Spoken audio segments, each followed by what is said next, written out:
What did you say? All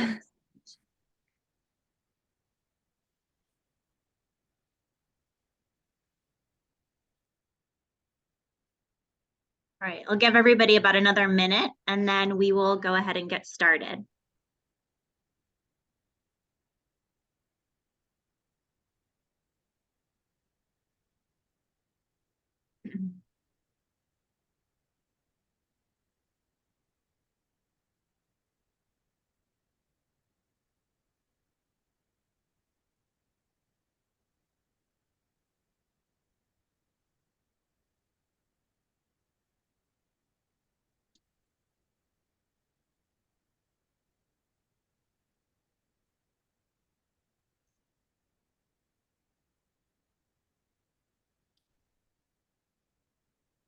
All right, good afternoon.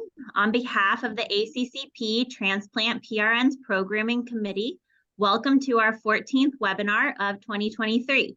My name is Bailey Wise, and I'm one of the abdominal transplant pharmacy specialists in the outpatient transplant clinics at Tampa General Hospital. It's my pleasure to moderate today's webinar entitled Battle of the Epic Discharge Medication List, Epic List First Medication Med Action Plan Integration. We are honored to have Doctors Danielle Kovach, Angela Logan, and Helen Swice serve as our webinar presenters today. Dr. Kovach serves as the liver and intestinal transplant clinical pharmacist at the New York Presbyterian Columbia campus, caring for patients in both the inpatient and outpatient settings. Dr. Logan is a solid organ transplant pharmacy specialist at Tampa General Hospital, and she has served as the lung transplant pharmacist for over 12 years, practicing in both the inpatient and ambulatory care settings. And lastly, Dr. Helen Swice is one of the solid organ transplant clinical pharmacy specialists at University Health San Antonio, where she covers both inpatient and outpatient services for liver, lung, and kidney transplant patients. In a moment, we will get started with our webinar, but first, here are a few quick notes. For our audience members, please ensure that your microphone remains muted for the duration of today's presentation. The mute button is in the lower left-hand corner of your screen. If at any point during the presentation you have a question for the speaker, please submit your question by using the chat functionality at the bottom of your screen. Please send your questions directly to me, Bailey Wise, to minimize possible interruptions. We will take all questions at the completion of the presentation. Today's webinar will be posted on the ACCP IMTR YouTube channel. If you experience any technical difficulties during the webinar that are not fixed by logging out and refreshing your internet connection, please make the moderator aware through the chat functionality. Now, without further ado, let's begin our webinar. Thank you so much for that wonderful introduction to us and our talk. I greatly appreciate being able to talk to all of you today. Today, we're going to talk about different strategies for using EPIC and generating medication lists in the inpatient and outpatient setting.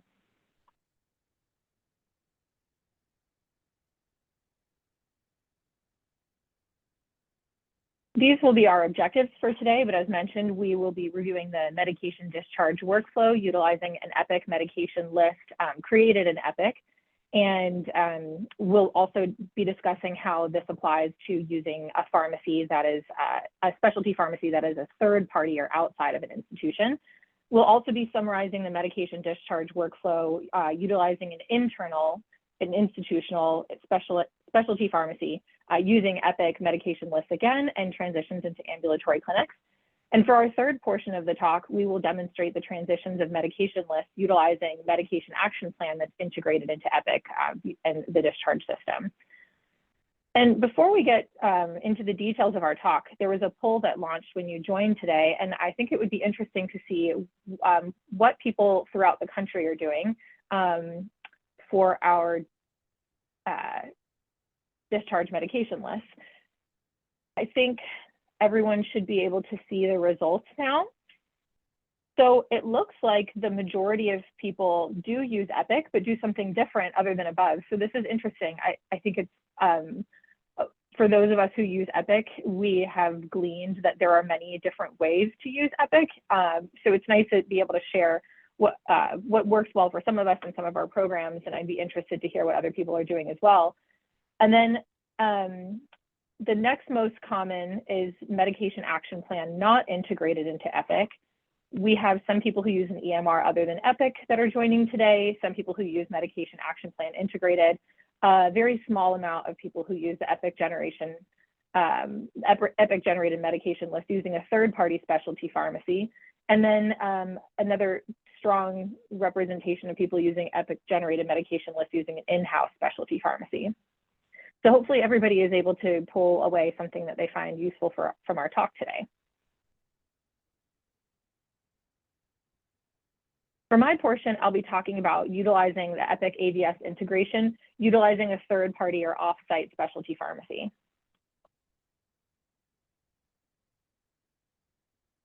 As mentioned, I do work in New York City at New York Presbyterian, and so one of the challenges that is kind of pervasive in New York is we have a big limitation of space here. We do have an institutional specialty pharmacy, but it's located in Queens, which is further than where our hospitals are located in Manhattan. And historically, this has been a challenge for our patients with who need transplant medications delivered the same day of discharge. And we have been using third-party specialty pharmacies located, one in New York and one in New Jersey. Although I'm uniquely interested in this talk because we will be transitioning to using our own institutional specialty pharmacy. So I'll be learning from this talk as well as speaking today. Our workflow starts really with the inpatient transplant PAs ordering medications for home. This is usually done when the patient's transferred from the ICU to the floor on our liver service. We have a discharge medication order template for each organ that we've generated, which I'll show an example of. Because we use the third-party specialty pharmacy, we have a lot of liberty as transplant pharmacists and modifying the medication orders and being able to populate the discharge medication list to precisely how we would like. This is an example of one of the templates that we use. I've created this one for liver, but it helps my PAs order things with specific things I would like in the order panel. And for our discharge medication list, we could populate the medication detail from through the AVS. When we do so, it looks like this. So we can modify and place check marks and morning, afternoon, bedtime, add comments, and then it ends up looking like this when it prints out on the AVS for our patients. Our patients do get the AVS or after visit summary when they are discharged from the hospital from our nurses, but we instruct all of our patients to actually not follow the medication list that's included in the AVS, but to go off of the medication list that they were used for teaching, which for the most part matches, but may have some small nuances in formatting. To that point, this is the medication format that most of us use.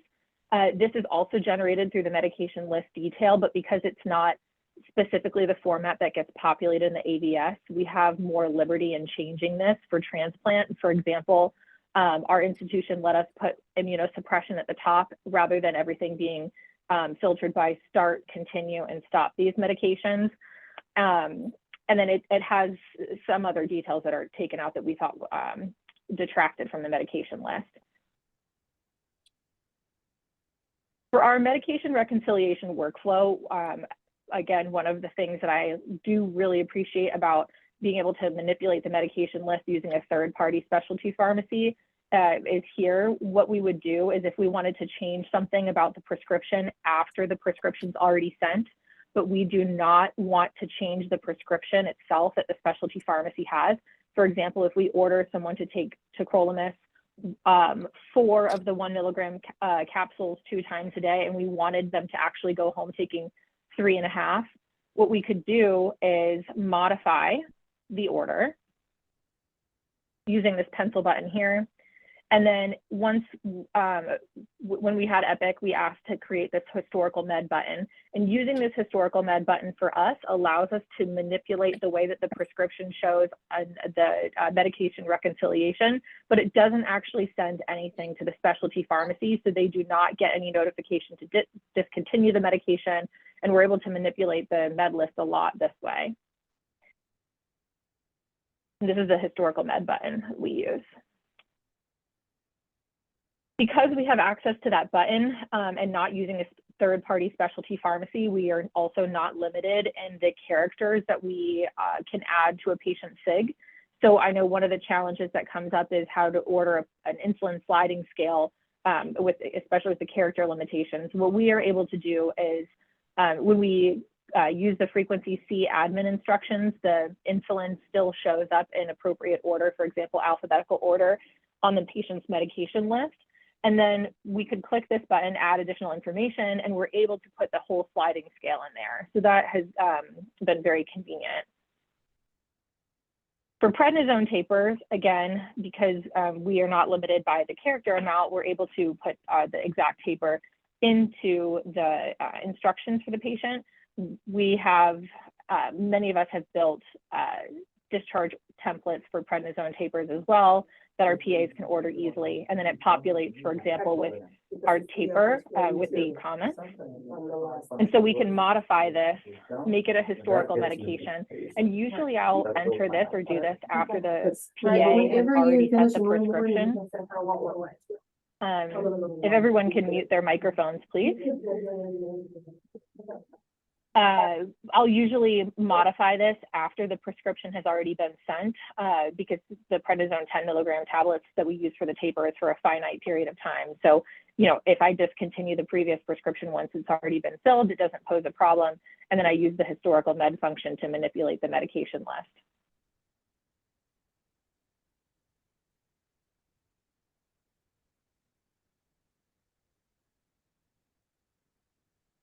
Then the medication list detail in the ambulatory context carries over. So anything that we place in the modifying the AVS portion, any of the check marks or any written comments that we put in there carry over from the inpatient to the outpatient setting.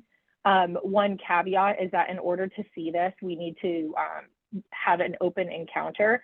So a lot of us will use orders only or medication management encounter, and then that will allow us to write our notes, place our IVents, and then also print this and modify this medication list. The physicians and advanced practice providers also have access to this list. And here is how we would modify an outpatient setting if needed. Some of the pros to using the methods that we do are that we can easily edit the medication list without sending unwanted prescriptions, which has been very convenient for us. We can modify the medication list ahead of discharge so that we can perform discharge teaching and not interfere with the prescriptions. There's less room for transcription error than using a third-party system entirely, for example, MedActionPlan if outside of Epic. And then there are seamless transitions of care for the MedList perspective, and it's nice that the patients in the outpatient context can get the same formatting of MedList that they were taught with and they're familiar with it. The challenges are that it requires an encounter to print, so you can't just print this from chart review. It's not included in the AVS, it looks different. We have noticed sometimes that somebody can confuse a historical med for an actual prescription, so if the medication is entered and not initially prescribed, if it's entered and just changed as entered as a historical med, then it's easy to overlook that it's not really a prescription, and we might think that a patient had something ordered and not actually ordered. That's usually more of an issue with non-order set items. And then you'd also have to obtain access for some of this functionality and of course train the staff on how to use it. Thank you for listening to my portion, and I will pass it off to Dr. Logan.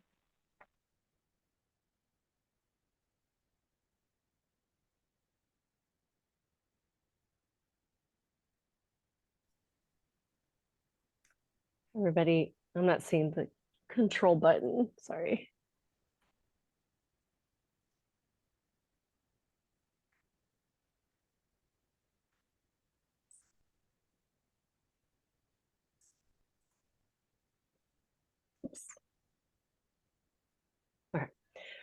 So similar to Danielle, I'll be talking about utilization of Epic AVS discharge medication list and how we do it at Tampa General Hospital here.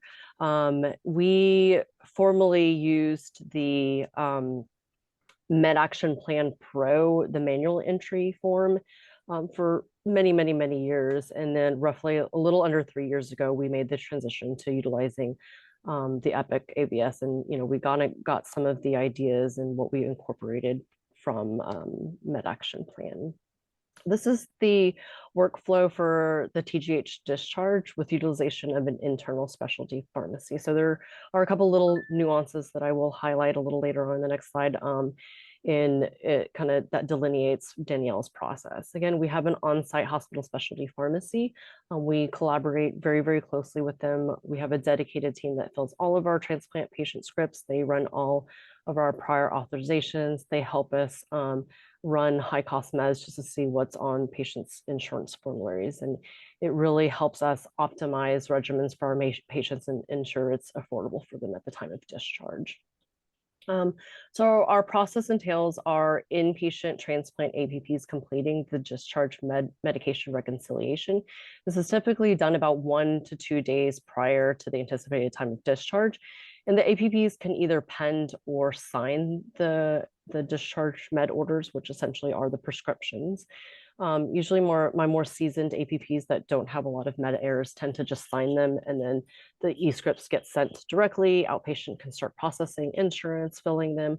My kind of newer APPs tend to like to pend it and have me review it and release it after I do all my modifications. So again, the transplant pharmacists do the review and modification of all the discharge medication orders. And again, it's one and the same. The orders are the generated electronic scripts as well. And then once everything looks good, we'll sign and release them, and it goes to outpatient to initiate the prescription fills.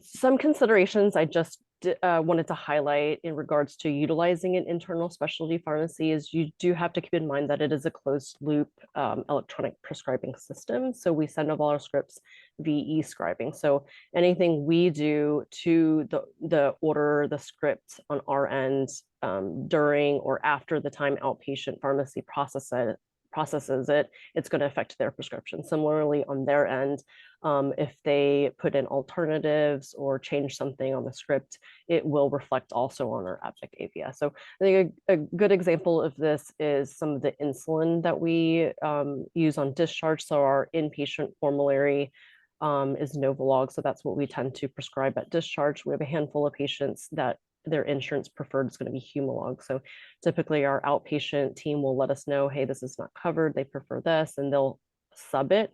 And so they can replace the Humalog with Novolog on the outpatient side, but that also will reflect and show up on our Discharge AVS. And then either they have to discontinue the Novolog or we have to do it on our end, or both insulins will show up in the AVS. So those are just small little nuances to consider because it is a closed loop. Other things that Danielle kind of touched on was character limits. So that's things we're limited by because our discharge orders on our SIG is what has to fit on a med label script for outpatient. But we have ways in using the med details to kind of get around some of those administration instructions. So that's something to keep in mind. Our patient SIGs, when it's an internal pharmacy, we can't put in those long, extensive pred tapers or the insulin sliding scales into the SIGs.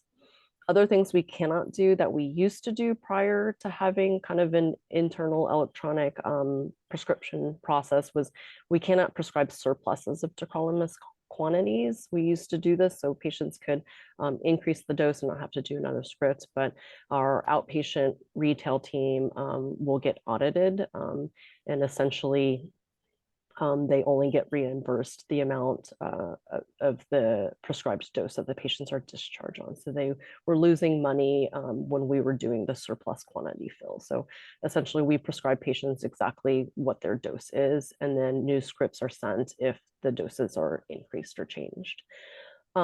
Things to consider on how our process is completed in regards to non-Tampa General Hospital contracted pharmacy fill. So at least for our lung program, I'd say probably roughly about 15% of our patients will have insurances that are not contracted with our pharmacy. So we usually provide them a 7-day fill for a discharge medication box education.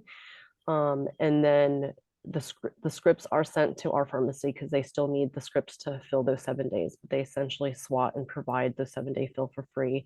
And then prescriptions have to be resent to the contracted pharmacy at a later date. We usually do that roughly about 2 to 3 days after the patient's discharge. We tend to not to be able to do it at the same day that we send the script to Tampa General because again, it's a closed loop. If we go in and send the e-scripts to our outpatient pharmacy and then go in and change the scripts and resend it to a different pharmacy, it actually cancels out their prescription. So our coordinators will electronically go through and re-prescribe everything to their contracted specialty pharmacy at either in the next clinic visit or they can do a refill encounter. And it's a pretty easy process in Epic. You just go in and change the pharmacy, click the meds, and just hit reorder and everything. I did just want to highlight how we kind of dealt with doing insulin slides as well as steroids, because again, those were things we can't fit on the electronic prescription when they're sent down. So similar to Danielle, we use this add med detail in the Epic Discharge AVS.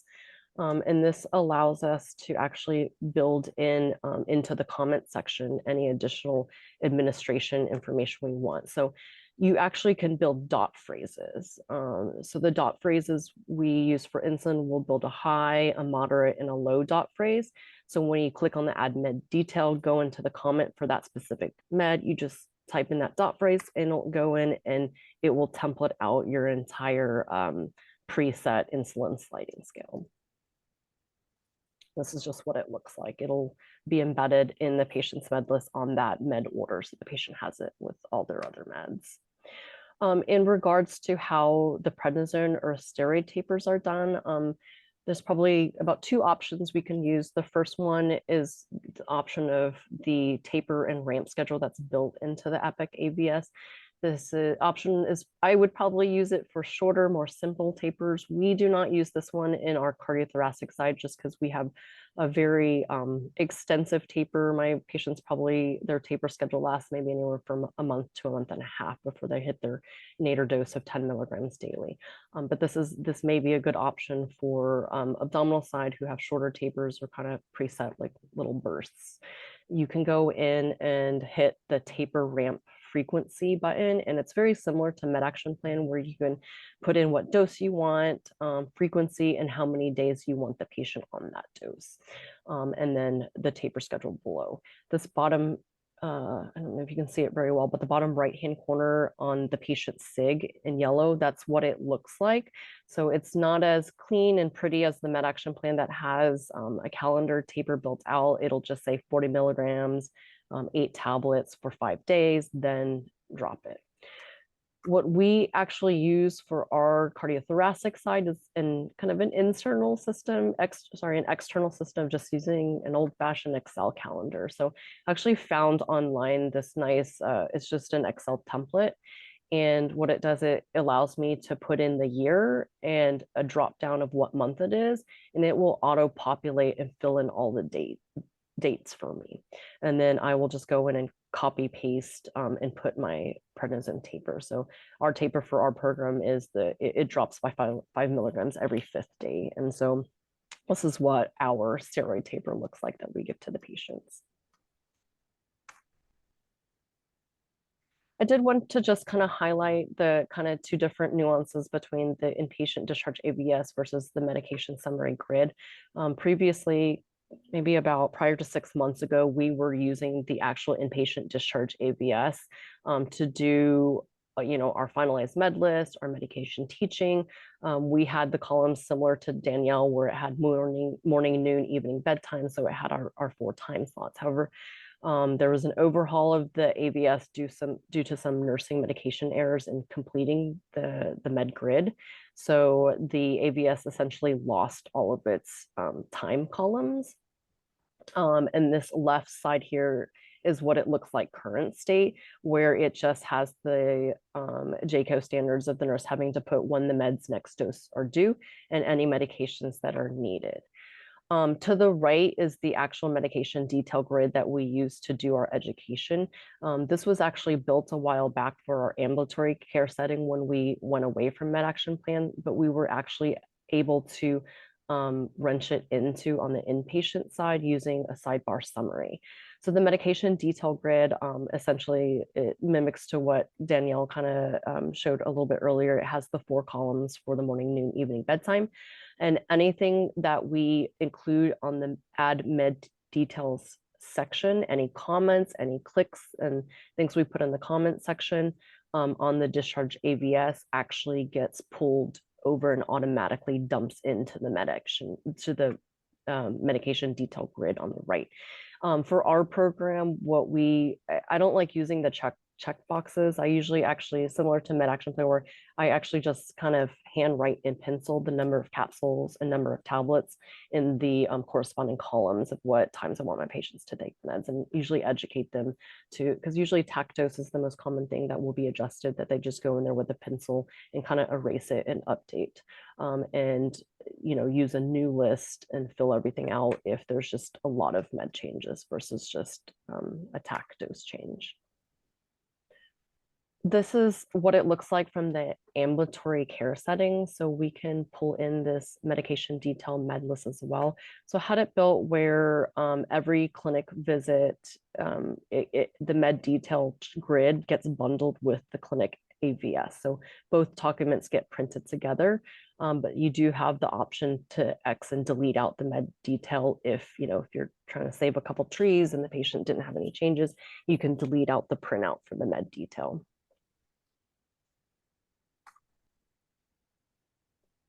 One of the things you do to kind of copy forward all your documentation is there is, when you go into edit the med detail tab, you can click this button that says copy forward AVS documentation. It'll pull forward any of the notes or comments you had from a previous clinic visit or from an inpatient discharge AVS comment. So any like sliding scales, things like that, you have to push this button for it to pull over.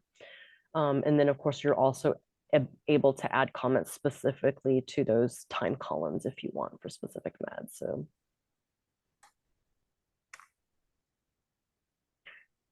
some of the advantages and disadvantages, again, in my standpoint, I think it's an advantage to have everything in a closed loop system. So all of our med doses that's displayed, on admission med recs to discharge med recs to clinic, everything is kind of a closed loop, and it all reflects the accurate, correct dosing. So from the inpatient side to our specialty retail to the outpatient clinic, and then we are heavy utilizers of MyChart. All of our coordinators enroll our patients into MyChart at the time of discharge. So patients are able to pull up in Epic MyChart, and they can print their last AVS, which is bundled. The med detail grid is also bundled with that AVS. And again, there's a lot less room. Again, we previously did the manual entry of med action plans. So we had quite a bit of transcription errors, as you can even imagine, for lung patients who are on 12, 15 medications, and you're having to reconcile an electronic med list and then try to go through and reconcile another third-party system. There's just a lot of room for error. And this third point, the seamless transition of care med lists, this is pretty much similar to kind of my point of the closed loop system. Everything's kind of tied in and reflected with each other on both ends. And then of course, a big probably advantage in using the Epic AVS system is just it's cost effective. You don't have that heavy third-party subscription fee that's kind of tied to using MedAction Plan Pro. And Epic is something we all have, so just kind of looking into what it's capable of and what you're able to use for your advantage and tailoring it to your program. Some of the downsides, I would say, is just that it does require an encounter to print the med summary grid. So that's kind of a downside of it. So from a time a patient is discharged from clinic, if there's a couple med changes, until their next clinic encounter or next coordinator encounter, you're not able to generate another updated med list till then. It's not included, the med summary grid is not included on the nursing AVS on the inpatient side.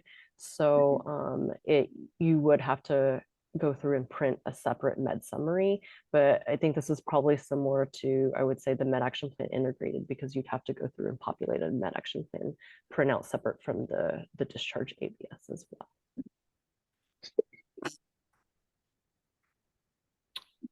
And that concludes my portion of it, and I am going to pass the mic over to Dr. Swice.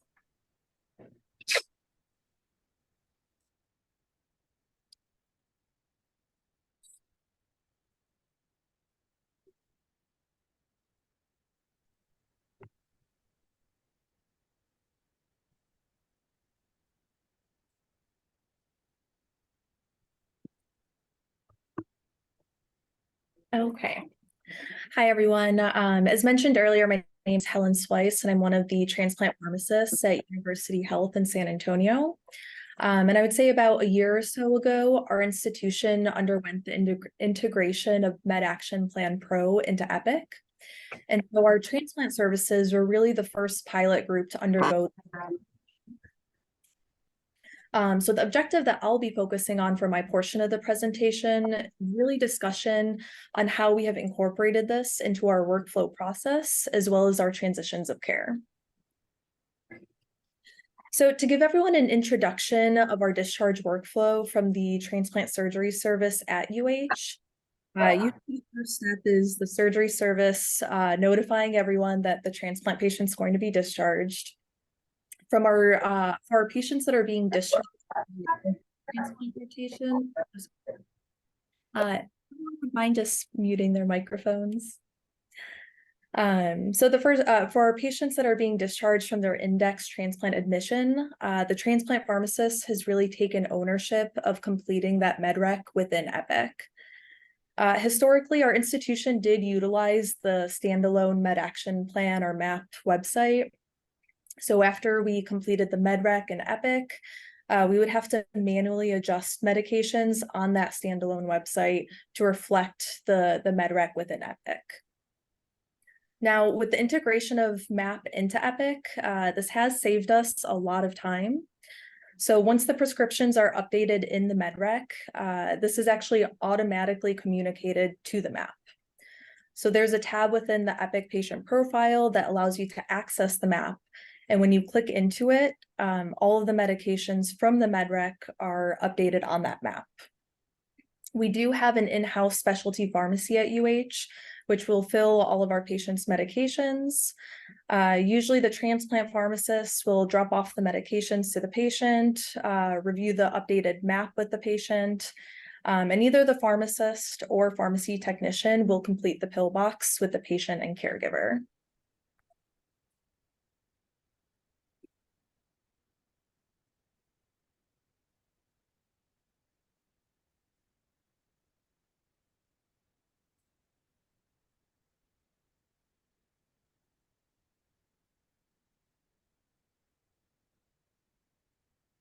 There we go. Apologies. I think there's a lag time with the clicker for this. To give everyone a better idea of what this looks like, I have provided some screenshots of a test patient to see what exactly we're looking at in Epic.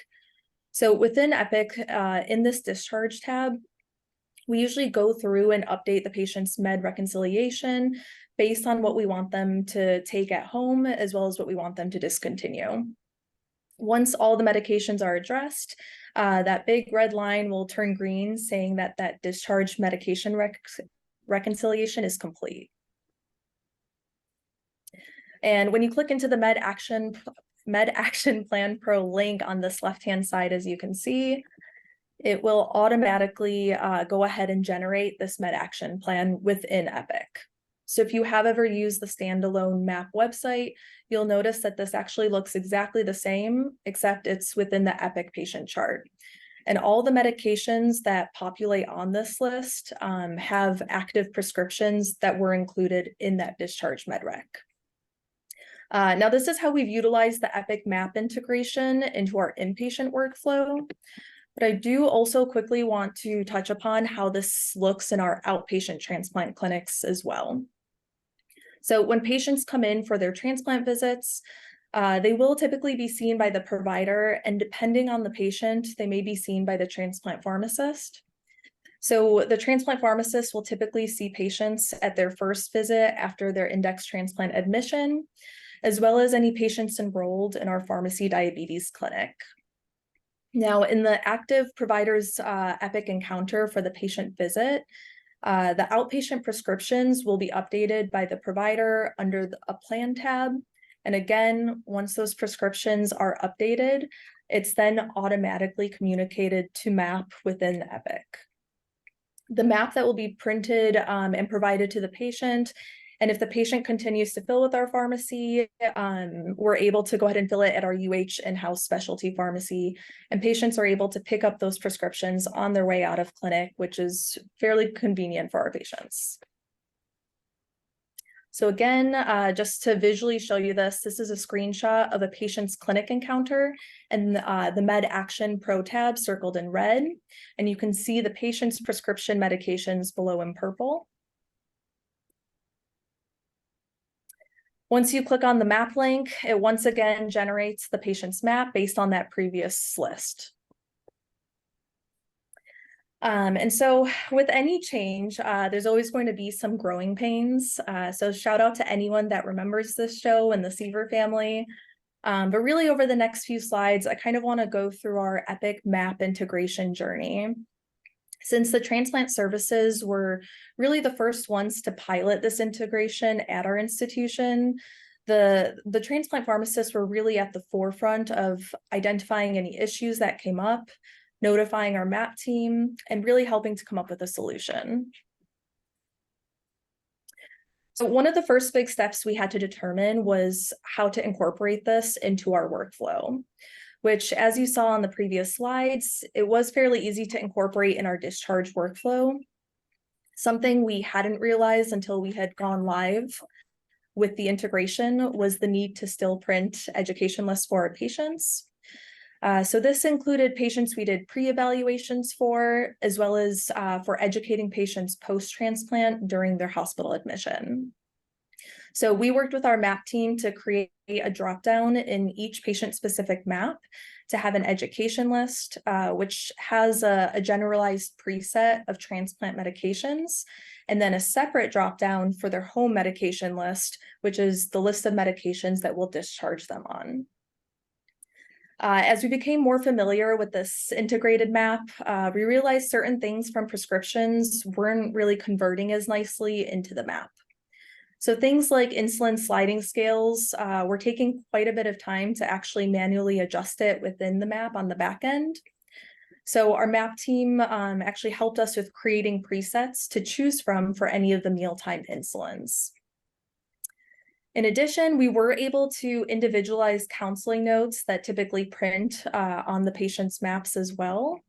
So for example, tacrolimus kept automatically populating with a counseling note that said it's used to prevent GVHD, which drove a lot of our transplant pharmacists crazy.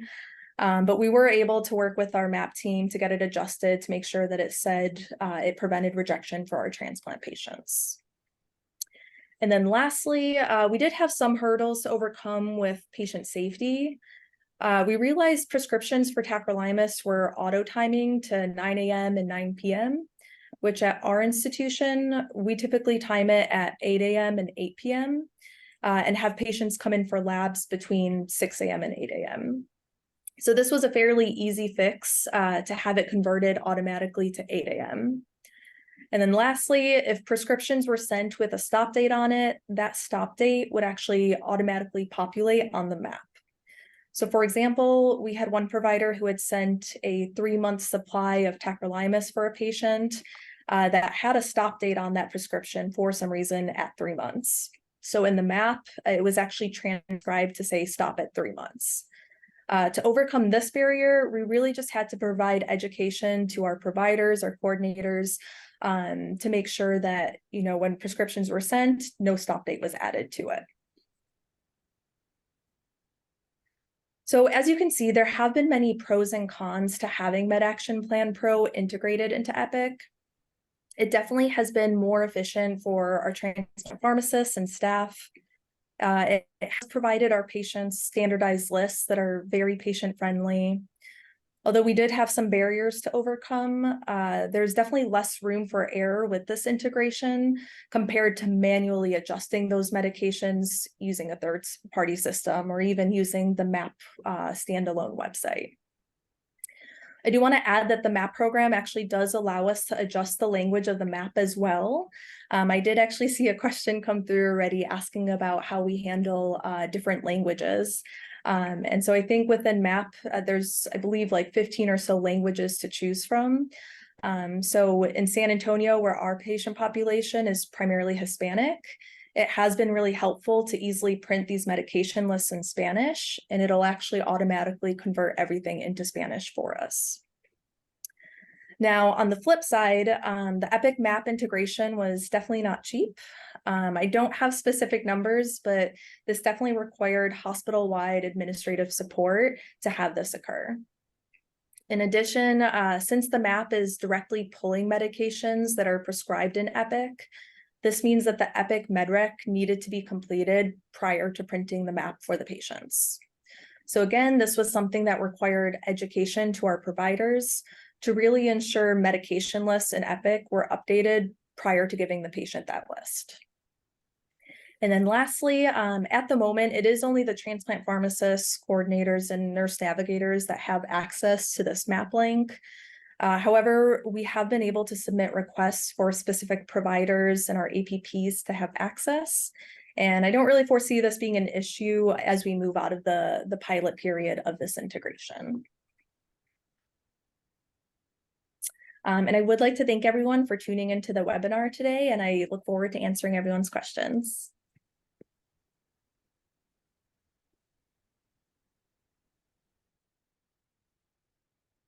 All right. Thank you guys for that awesome presentation. It's really great to hear all the different ways that different centers are utilizing both Epic with whether it's Med Action Plan or the built-in system. So we do have a couple questions in the chat. So I'll go ahead and start with, how easily do you guys feel your providers and coordinators are able to manage the medication list if the pharmacist is not available? And what struggles would you say they're encountering?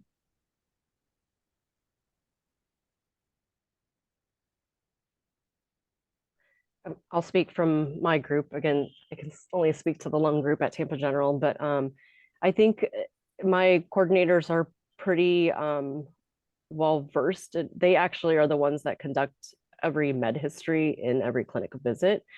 So they're very attuned to the importance of medication lists and medication accuracy.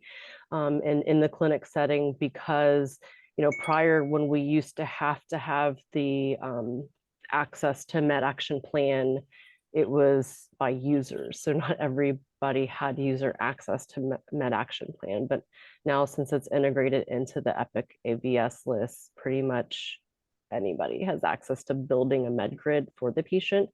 And essentially, I've had coordinators do it in clinic for patients. They just go through and they'll fill out the grid for the patients that struggle with it, for the ones that just need a little extra help that can't do it themselves. So I feel like our team's pretty well versed in mainly being the coordinators when pharmacists aren't present.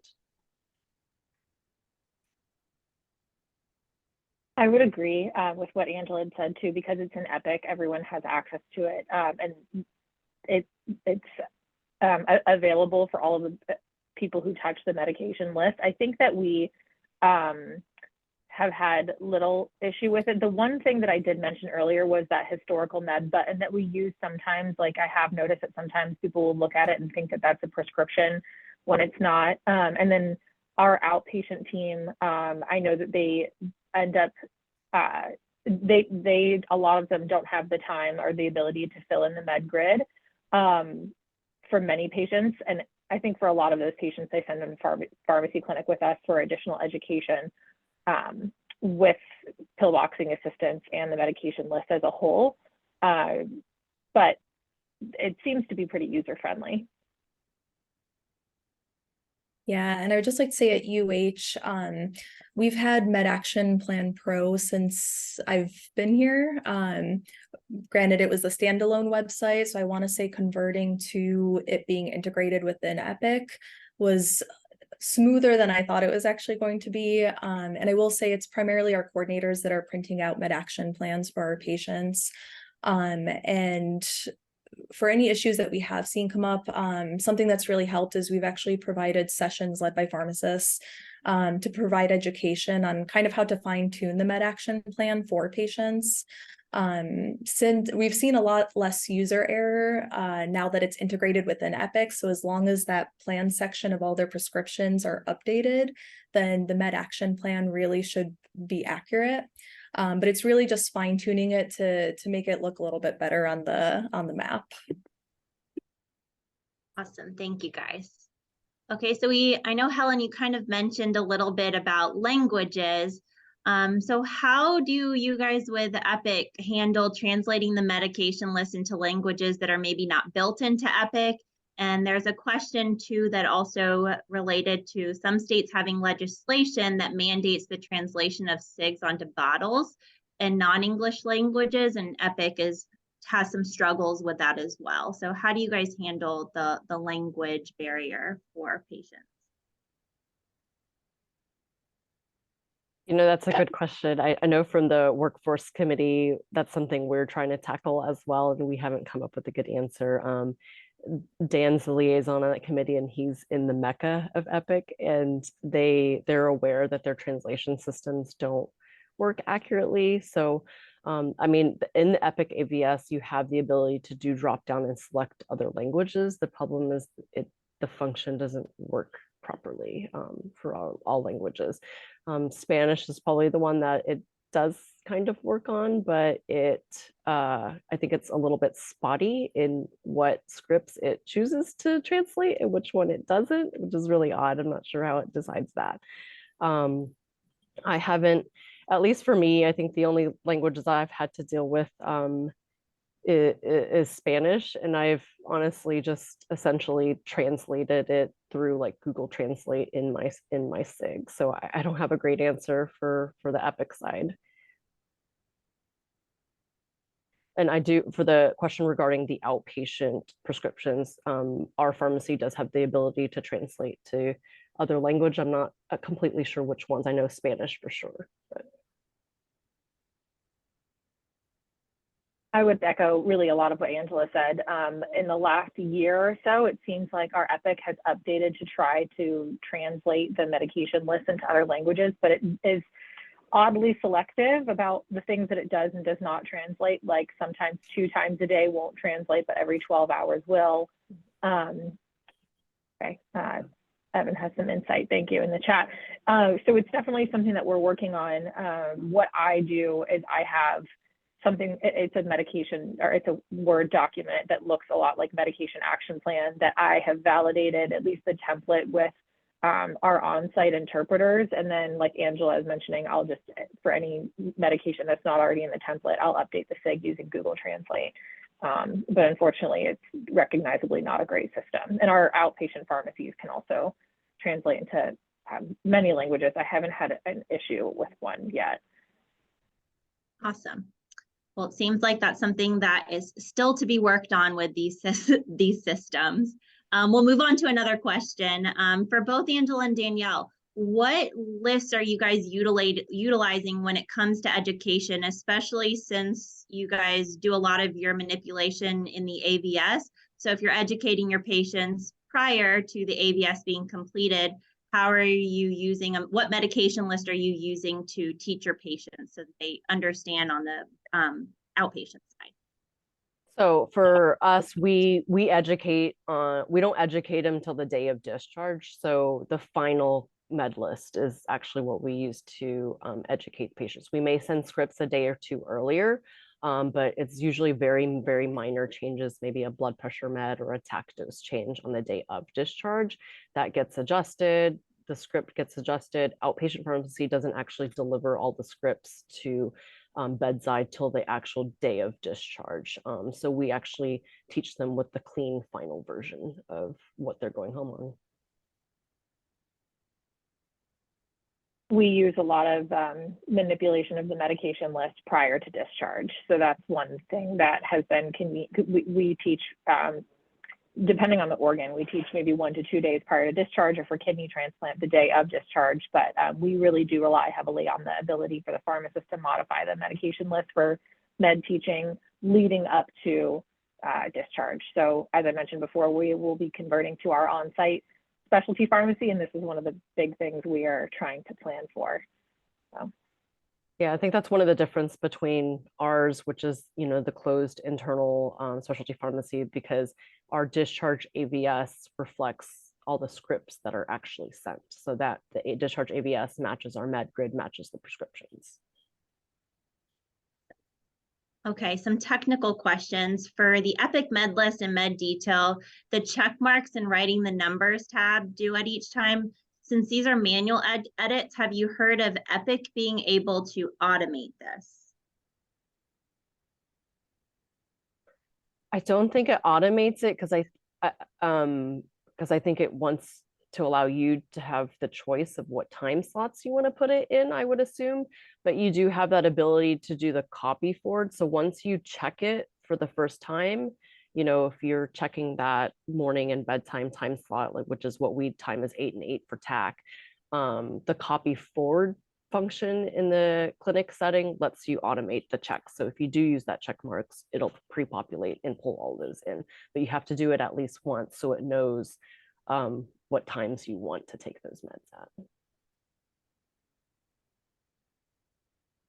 Angela kind of mentioned this earlier, but I don't use the check boxes a lot myself. We have the ability to use it, but I like having my kind of a first pass for education. I like giving my patients that med list detail with the times at the top, but I leave the boxes empty because I like them to fill them in with the numbers as like another like teach back method, so that they use it kind of like a worksheet before we fill the pill box. Awesome. All right, we'll give Helen a chance to speak. So we have some questions for you, Helen. What advice would you give to a center that's planning to integrate Med Action Plan just based on your experience? I think it really depends on whether or not you guys have had Med Action Plan exposure before. So like I said, the transition went a lot smoother than I thought it was going to for our institution, simply because we use that standalone Med Action Plan website prior or historically. I will say though, the Med Action Plan team was really great to work with, and they would actually have standing meetings like every single Thursday, going through what we wanted to prioritize for this integration and what were absolute must that we needed to make sure happened with this integration.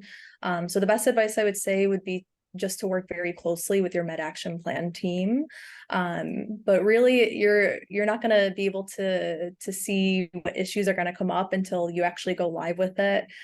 Simple things like realizing we needed an option to be able to print out preset lists for education for pre-evaluations. We didn't even realize that until we went live. But again, even after this integration, we've been working very closely with the Med Action Plan team, especially with optimizing things now that we're transitioning out of that pilot period. So the Med Action Plan team definitely becomes your best friends during this integration. How about for Angela and Danielle, do you guys have any advice for centers that maybe are not looking at the Med Action route, but maybe looking to optimize their Epic Med list for patients? Do you have any? I know, Angela, you have some experience with kind of transitioning Tampa General. What advice do you guys have for users wanting to do that? I think Helen touched on this maybe a little bit because it relates to the integration to Med Action Plan as well, but I think education on that discharge AVS medication reconciliation is important, just because like I know you mentioned one of the things about how like scripts fall off and things like that, and that stuff we've encountered when some of my APPs found a shortcut where you don't have to do math, and if you just type in like the days, it auto populates the quantity of pills, and then they don't have to do the math, but then that puts a stop date on the script and the scripts disappear. So I think really good education on your providers in doing reconciliation and kind of thinking of the workflow of everything, and then kind of what Danielle and I touched on, whether it's going to be a third party versus an internal, and just considerations of the nuances. And definitely I'd say reach out to other members from just different institutions who've had experience in doing the transition. So you don't have to go down like the troubled paths that they have. Would you say that you had to put in a lot of IT requests for access to things like the medication list grid, or did you find there was a lot of restrictions initially? I know this can vary center to center, but did you run into a lot of IT? Yeah, so in regards to the question regarding for access, we did have to designate access of the med grid for the inpatient side, because the discharge ABS everybody can view, but that med detail grid that wrenched into the sidebar, we had to give IT what people we wanted users to access it. So we have like all pharmacists obviously are APPs as well as coordinators listed. So that is one nuance of doing that. But I don't think anybody really probably outside of pharmacy is going to do that index discharge med teaching for patients. As far as the IT, I did during the transition of utilizing Epic AVS, I did have to have a lot of siloed meetings with various groups, because I don't know how it is with other institutions, but we had an IT group that was responsible for just discharge AVS. And then we had it, and they knew not much about the pharmacy and medication stuff. And then we had a separate group that dealt with the medications on the Epic Willow team. So I did have multiple meetings with different IT groups. And then We initially, before we did the MedGrid thing, we were going off of Discharge AVS, and of course some things were all or none. So it did require a lot of like, well, you got to get it approved by this group because it's going to affect all the AVS for the hospital wide. So things like that. Because I know one of the things we did was add similar, I think Danielle had it as well, as we did med groupers where all of the immunosuppressants and opportunistic infection meds had that yellow highlighted flag that said this is used to prevent organ rejection, this is used to prevent serious infections, and that floated all of our transplant meds to the top of our med list. So those things were something we had to think through about delineating those groupers and flags only if patients had transplant on their problem list, so that any patients outside of the group that were on those meds didn't get that flag. So yes, several IT meetings and nuances to kind of work through.